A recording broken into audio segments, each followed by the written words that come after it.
Thursday. What am I even doing? Vlogging. What am I even doing?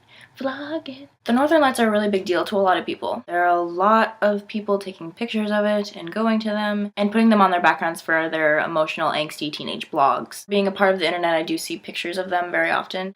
I don't really have any connections to the Northern Lights other than Almost Maine. Almost Maine was about a bunch of love stories that were taking place in a town called Almost Maine.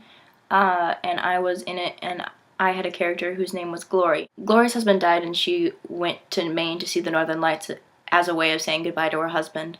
And she comes across this yard where she decides to camp out, and a guy comes out and asks her what she's doing, and she thinks it's normal for people to camp out in their yards. Yesterday I saw a picture of the Northern Lights for the first time in a long time and made me think about this. Glory says at one point, and here I am at the end of the world, and I have nowhere to go, so I was counting on staying here. I'm getting way too into the meaning of that quote because right afterwards she talks about how it's normal for people to camp out in other people's yards that they don't know. Glory as a character was really insane, but she had a lot of truth to what she said.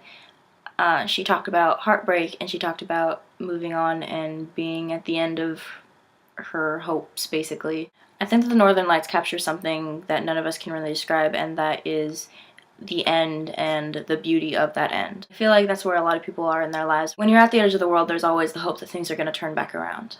That scene meant a lot to me, actually, and that play meant a lot to me for some reason. It was really funny, but it was also really truthful in a lot of what it said.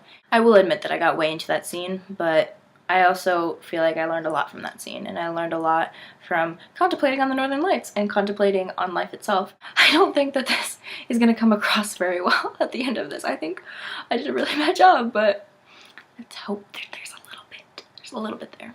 Kelsey just came in and she told me that if we're going to buy Peeta cutouts, we have to carry them around the mall, and I was suggesting that we carry them around the mall the entire time while she continued shopping, but she didn't want to do that for some reason. Kelsey and I both decided to go buy Peeta cutouts this weekend together.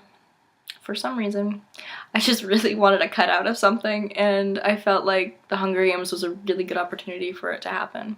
Josh Hunter's. I just really wanted to have a cutout because I felt like it was something that was missing in my life because so many people have cutouts, and it's actually like either really hilarious or really hilarious. I want to put him in like random spots. Alondra, I actually want you to tell the story of how you got the cutout that you have. I think it's the David Tennant cutout, but I'm not sure. Hey, Jenny.